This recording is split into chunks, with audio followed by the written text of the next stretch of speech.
gotta replace this sensor today on this laser cleaning machine.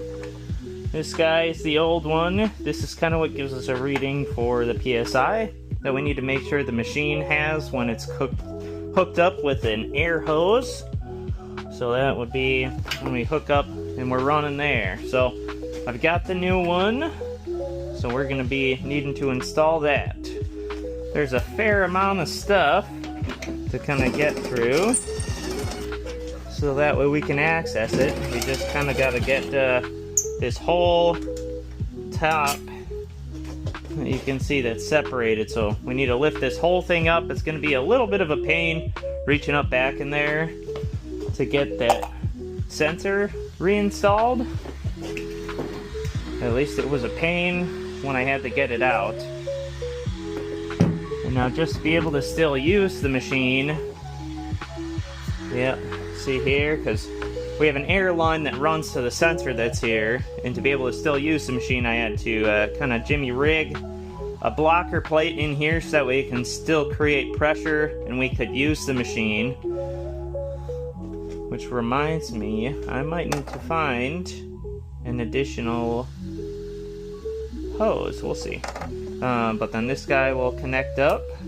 And we'll also give this guy a little bit of a cleaning because she is a little bit dirty inside, but that's what you get when you use it in undercoating shop. Try to keep it as clean as we can, but we're not perfect.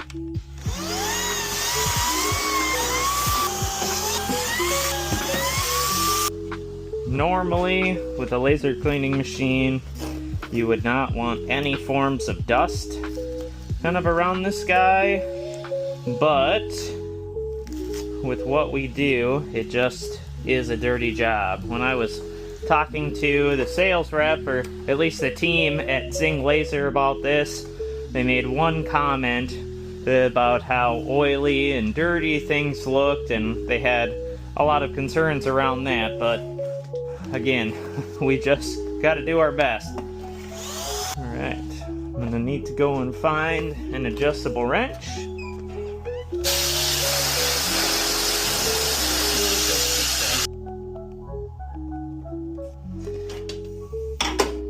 Break loose.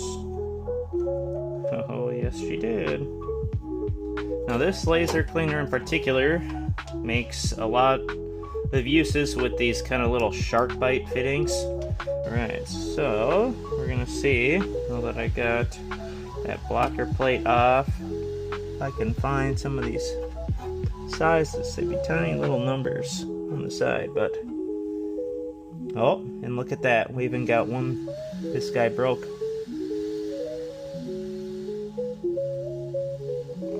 It's a 6. And then what do we got up here, an 8? So I'm gonna have to replace this guy soon enough. Just looking at how this fitting broke, I don't want any more problems, especially with this being on the line that goes to this sensor that I am needing to replace. Look at that, a little bit more crap at the bottom, then I'm gonna try and vacuum up.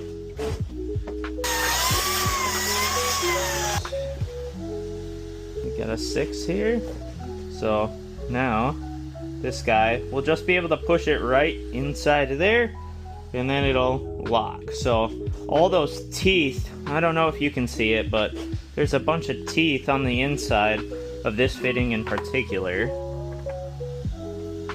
And on our old one here, so yeah, you might not really be able to see, but there ain't really any teeth inside of there to grab onto the hose.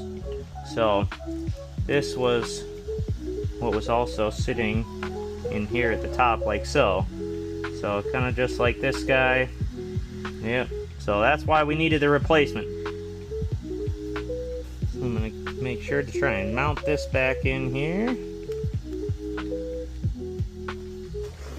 Yep, that'll be seated right. So we'll have to suck this up here from the bottom, so you can kind of see if yep, I'll just spin that around, and then our hose will come up and right on inside of there. Now did take me probably about a month after I reached out to get parts for this. And I didn't have any instructions on how to do this, so I had to kind of figure it out myself, especially once there was a problem, of course. You gotta self-diagnose and learn when you're a small business and you got stuff going on, and you gotta keep working, keep things moving along as best as possible. So, here we go. Now we'll grab, how about we just grab this tray here. We'll set that right like so. Alright, then we'll need this.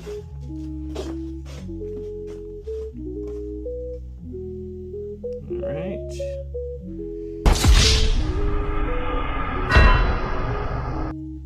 Oh, look at that. I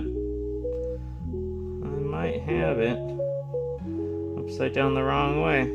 Haha, yes I do. See that? The prongs that get plugged in? Alright. Well, let's go ahead and try and fix this.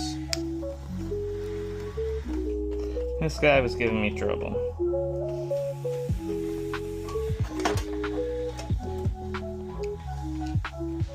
Old parts. Alright. Then we've got our cover.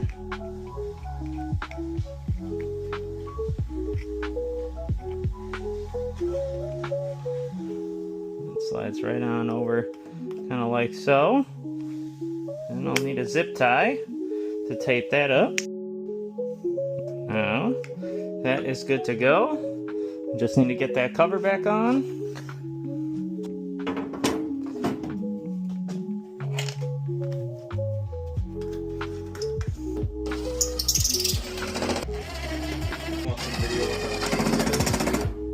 Say what now? You want some video of the scale, the weight? Oh, yeah, sure. Those are metals. Yeah. What do we got here? Throw her on? What do we got? All right, 6.4. Oh man, yeah, that's a full pan. I'm gonna say 7.5 for that pan. Maybe even more, honestly.